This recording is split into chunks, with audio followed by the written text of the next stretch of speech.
All right, welcome to another deep dive. We're all about extracting those golden nuggets of insight from really fascinating material. Directly for you. Yeah, for you, the listener. You're here, I think, because you just love to, get right to the heart of things. Get to the core. The core, yeah. That's what we do here, quickly and thoroughly. Exactly. So today we're diving into the work of Ron Ritchhart and his framework for, he calls it cultures of thinking. Yeah, cultures of thinking. So right away, I think you can kind of get a sense of what we're going for here. Like a learning environment, but like one that's really designed for thought. Really designed for thought. But I think what we're going to find is how deep this concept really goes. Yeah. And all the different practical ways we can think about it. Yeah, and it's really relevant to anyone who's interested in, cultivating just deep learning and really sharp thinking. Yeah, for sure. No matter where you're starting from. No matter where you're starting from, exactly. Yeah. So what we're going to do is really unpack these ideas, and we're going to do it by looking at a bunch of Ritchart's work. And it's really impressive because he touches on just about everything. Yeah, he really covers a lot of ground. He does, from everyday classroom practices to big leadership strategies. Yeah, all with this theme of making thinking visible and valued. Yeah. Really valued. Absolutely. That's the core, I think. Yeah, and he covers so much. So what we're going to try to do is pull out the stuff that's really essential. Yeah. So you don't have to read all of his books. Exactly. So let's just jump into it. In Ritchart's view, what fundamentally is a culture of thinking? What does he mean by that? Yeah, so at its core, it's really about this group atmosphere. Like a feeling. A feeling, yeah. Where thinking isn't just something that happens by chance. Right. It's really It's prized. important. It's important, it's displayed, it's nurtured. You can see it. You can see it, yeah. It signifies a move beyond just getting the right answer. To really respecting the process. Right, the journey. Yeah. So it's not just about the destination. Exactly. He emphasizes that this kind of environment leads to a really deep commitment to learning, Okay. both individually and as a group. So you're all in it together. Yeah, you're all in it together.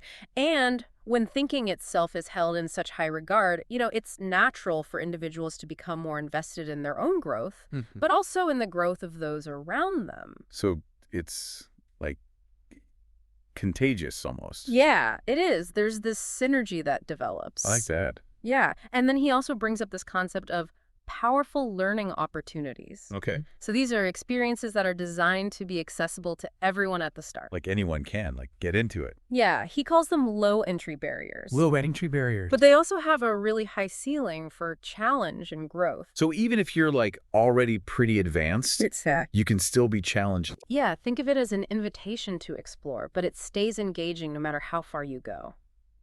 That's really powerful, that idea of powerful learning opportunities. Yeah. Especially thinking about how to keep people engaged and growing, like you said. Yeah. So we've got this idea that thinking is valued. Mm-hmm. But the source material also gets into some specifics, some characteristics of a culture of thinking.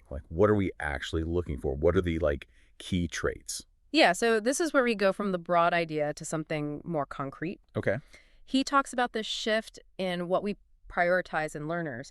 So traditionally, education has really focused on those easily tested academic skills. Right. But a culture of thinking values a much wider range of intellectual dispositions, or what he calls habits of mind. Habits of mind. So Yeah. patterns. Patterns, yeah. Yeah. Consistent patterns of intellectual behavior. Okay, give us some examples. What are some of those habits of mind? So he draws from a few influential frameworks. There's intellectual character, Okay. and that brings up traits like curiosity, just that innate drive to explore and ask questions. That makes sense. Yeah, then there's open-mindedness, that willingness to consider different ideas and perspectives. To be open to being wrong. Yeah, exactly. And strategic thinking. So planning. Yeah, approaching challenges with a plan. There's also healthy skepticism, which involves questioning assumptions and a commitment to truth-seeking. So not just taking things at face value. No. And then there's metacognition. Oh, that's a big one. It is. That's the ability to think about your own thinking, Right. to understand your own processes. It's so important, but not always easy. No, it's not. But it's key in a culture of thinking. That's a pretty comprehensive list. Yeah. And it definitely goes way beyond just those traditional academic measures. Absolutely. These are qualities that matter outside of school, too. Yeah, like in the real world. Yeah, in the real world. Yeah. And he also points out the overlap with other educational philosophies, like the International Baccalaureate Learner Profile. Right. Yeah. They talk about being inquirers, thinkers, communicators, risk takers. Good things. Yeah. And also being open-minded, reflective, knowledgeable. And then there's the Building Learning Power Initiative. They focus on the 4 R's: reflectiveness, resourcefulness, reciprocity, and resilience. So again, thinking about the whole person. Exactly. The message across all these approaches is that we're trying to cultivate a well-rounded individual, someone who's prepared for the real world, the complexities of today's world, Yeah. someone who's good at critical thinking, creative problem solving, and thoughtful engagement.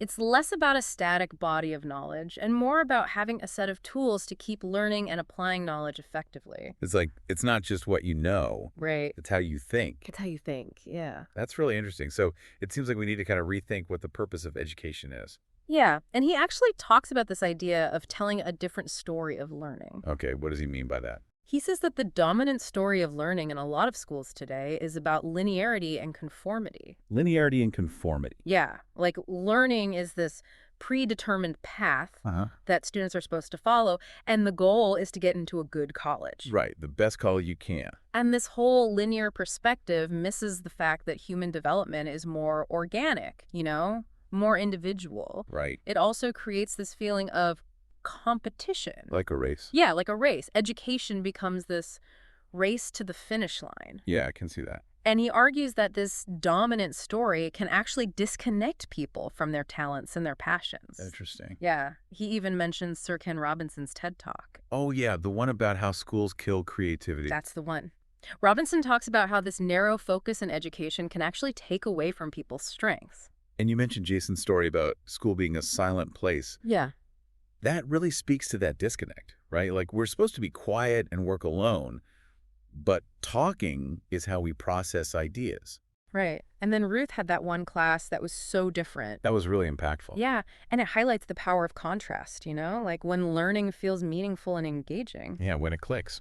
So the challenge is to really look at the story of learning that we're telling right now and see if it lines up with what we really want for our students.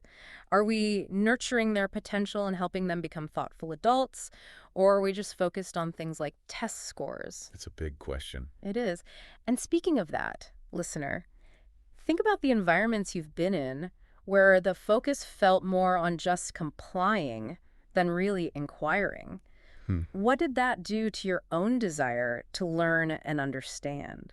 That's a good question to think about. So if we want to cultivate thinkers and we want to tell this different story, how do we actually do that in the classroom? Yeah. The next point is making thinking visible. Yeah, that's a big one. Why is that so important in a culture of thinking? Because it gives you a window into how people are understanding. Like, you can actually see the process. Yeah, exactly. You can see how they're making meaning, not just what they remember. Okay. It reveals their insights, their reasoning, and even their misconceptions. It's like we're shining a light on what's happening inside their heads. Yeah, exactly.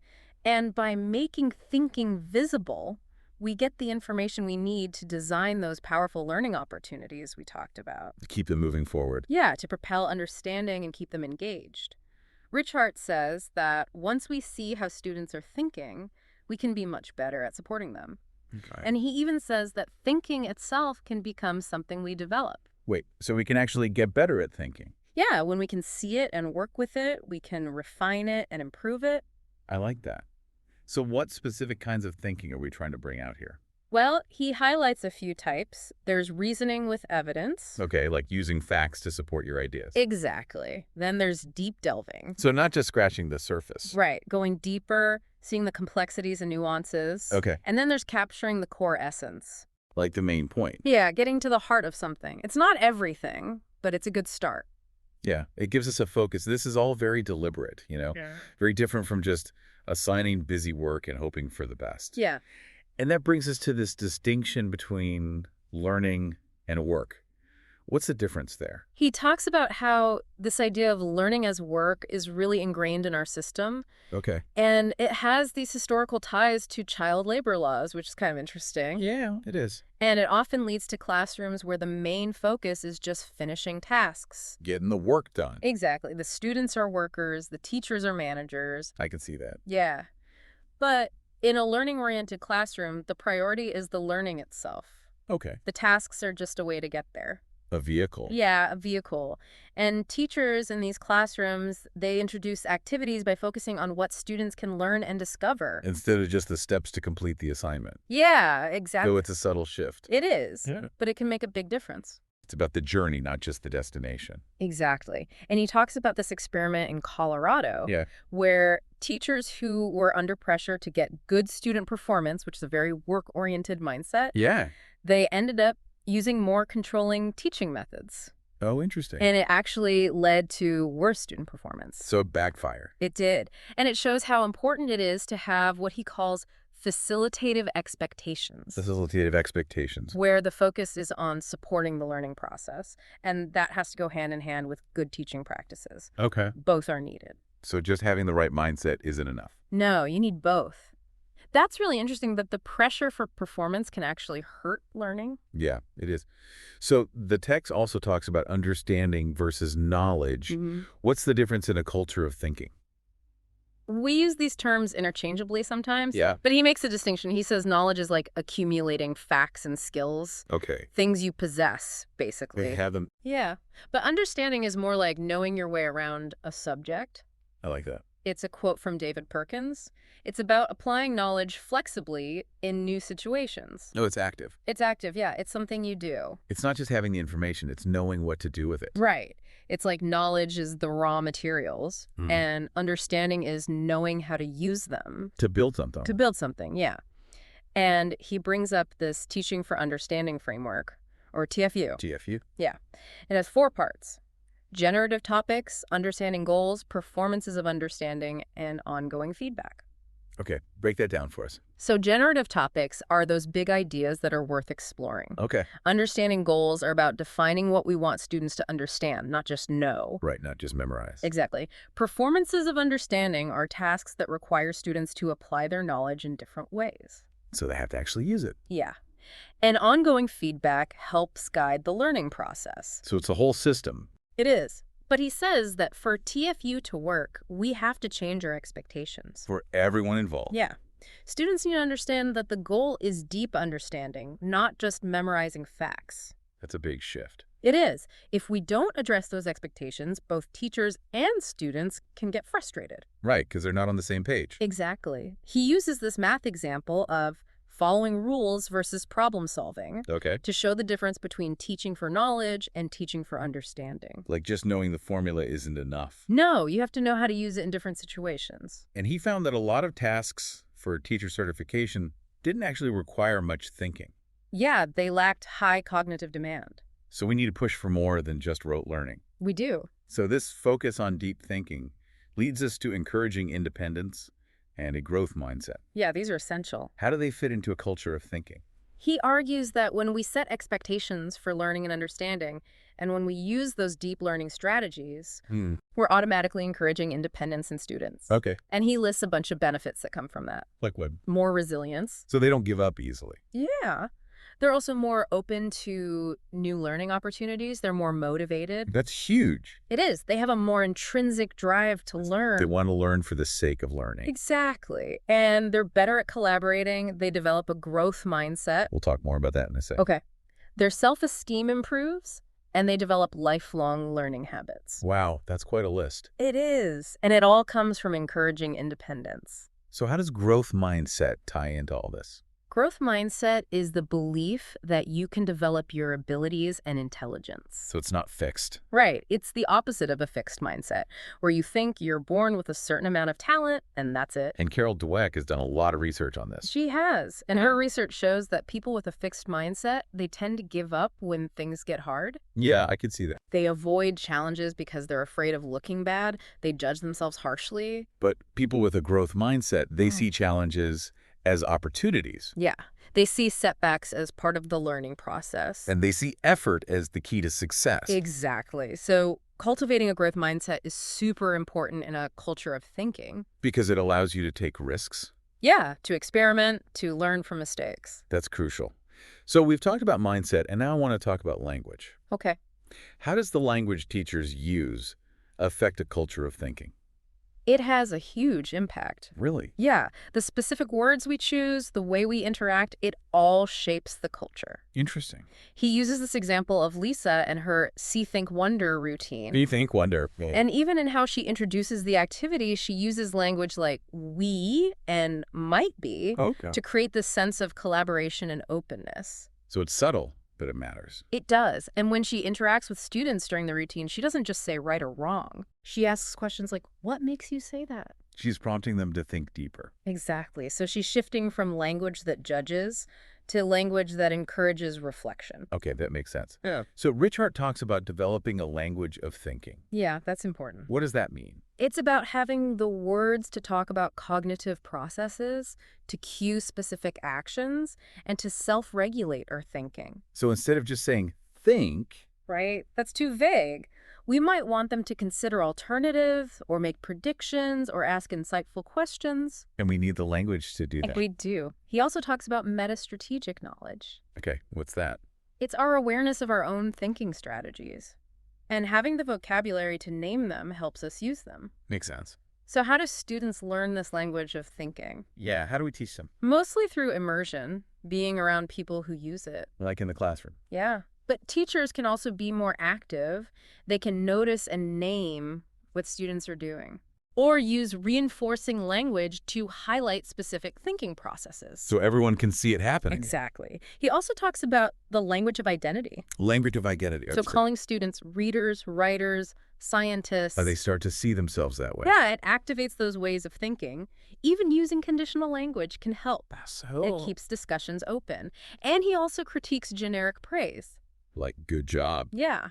He says we should give specific action-oriented feedback. So they know what to do next. Exactly. And active listening is so important too. Mhm. Challenging ideas in a respectful way, inviting others to contribute. It all matters. It does. Even something as simple as posting a list of thinking roles in the classroom can help. Like editor, analyst, things like that. Yeah, exactly. It reminds everyone of the language we're trying to use. So it's about being intentional with language. It is. Every word choice matters. Okay, so we've talked about mindset, language, and now time. Okay. How does the way we use time contribute to a culture of thinking? He actually calls time a cultural force. That's interesting. It reflects our values and shapes the learning experience. Okay. How we use time shows what we prioritize. And in a culture of thinking, learning has to be a top priority. So we need to make time for it. We do. He gives this example of Nathan, who does individual feedback sessions with students. Oh, right. Even though it takes a lot of time, he prioritizes it because it helps students understand. Yeah, it's an investment. It is. And we should also think about our energy levels, not just time. Some things, like really engaging with students, can be energizing, even if they take more time. More than, like, grading papers. Yeah, which can be draining, even if it's quicker. So it's about being strategic. It is. He talks about the big rocks analogy. Okay, I like analogies. The most important things have to go in first, or else the smaller, less important things will fill up all the space. So we have to schedule thinking time. We do. And he brings up Mary Bud Rowe's research on wait time. Wait time. It's how long teachers wait after asking a question. Okay. Or after a student answers. Okay. And she found that teachers usually wait less than a second. That's not much time. It's not. And it doesn't give students enough time to think. Or to build on each other's ideas. Yeah, it shuts down deeper thinking. So what did she suggest?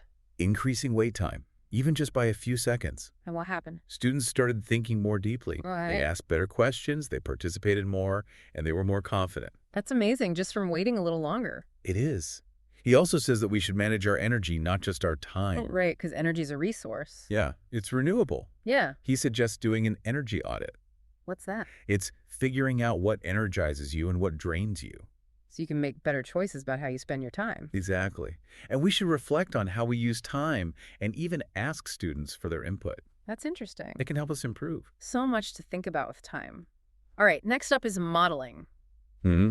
And the outline says that teachers are always modeling, whether they realize it or not. Yeah, that's a powerful idea. So what does that mean for us? It means we have to be mindful of what we're modeling. Because students are watching. They are. He talks about different types of modeling. There's thinking aloud. So showing your own thought process. Yeah. Like Natalie when she showed her students how she writes poetry. She walked them through it. She did. And then there's modeling learning itself. Okay, what does that look like? It's about embracing not knowing. Being okay with not having all the answers. Exactly. And being willing to learn from mistakes. Being vulnerable. Yeah. It creates a safer space for students to take risks. Okay. And then there's interactive modeling. So more like showing them how to do something specific. Yeah, the how-to. So it's not just about the final product, it's about the process and the attitude. Right. And our brains actually have mirror neurons. Mirror neurons. Yeah, they fire more strongly when we identify with the person modeling.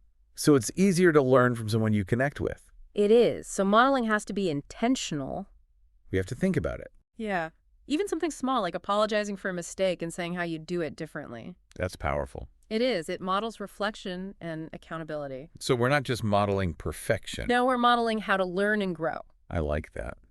All right, we've talked about a lot of things that contribute to a culture of thinking. Yeah, we have. But what about the learning itself? How do we create opportunities for deep learning? He says that opportunities are the conditions that make action possible. So there would allow learning to happen. Yeah. And he says we need to shift our focus from the final product to the process. So how they get there. Right. What are they doing mentally? That's what matters. So it's about the thinking involved in the task. Exactly. He uses the example of Tom, who teaches Shakespeare, Okay. and Tom focuses on student interpretation. He doesn't just tell them what to think. No, he has this task called the mathematical formula for Iago. Interesting name. It is. Yeah. It gets students thinking deeply about the character. And then there's David Reel, who does this VoiceThread project on migration. VoiceThread, okay. It gets students actively involved with the information. Instead of just passively reading, Right. The key is for students to be doing something with the information. not just absorbing it. Exactly. And then there's Michael's Music to Save Music project. Music to save music, okay. It has a stage built in for creativity and exploration. Sounds cool. It is. And Rich Hart emphasizes that students are more engaged when they see the purpose of a task. When they see the bigger picture. Yeah. And he even addresses the issue of standardized tests. That's a big one. It is. He says research shows that complex thinking tasks actually improve basic skills. So it's not either. No. And he gives this example of the biggest smile problem, Okay. which encourages students to make claims and investigate. And even something like Think, Pair, Share can be a tool for deeper thinking. It can. So it's about designing tasks that challenge students. Yeah, to really grapple with ideas and apply their knowledge. That makes sense. Okay, next up is the power of routines. Okay. So how are thinking routines different from regular classroom management routines? They're different because they're designed to support thinking. Okay. Management routines are about organization and behavior. Right. But thinking routines give students tools to think. Like mental frameworks. Yeah. He gives the example of Caitlin, who uses claim support question, or CSQ, CSQ. in your math class. Students make claims about math concepts, back them up with evidence, and ask new questions. Sounds rigorous. It is. And Jonas uses CSQ with dice rolls to explore numbers. Okay. And Kathy uses it with a paper airplane experiment to get students predicting and explaining. So these routines can be used in lots of different ways. They can. And they're flexible. They can be adapted. So they're not just rigid formulas. No. And over time, they can become part of how students think. They internalize them. Yeah. And he encourages teachers to try out different routines and see what works. So it's about finding the right tools for your classroom. So thinking routines become part of the classroom culture. Yeah. They support the thinking process.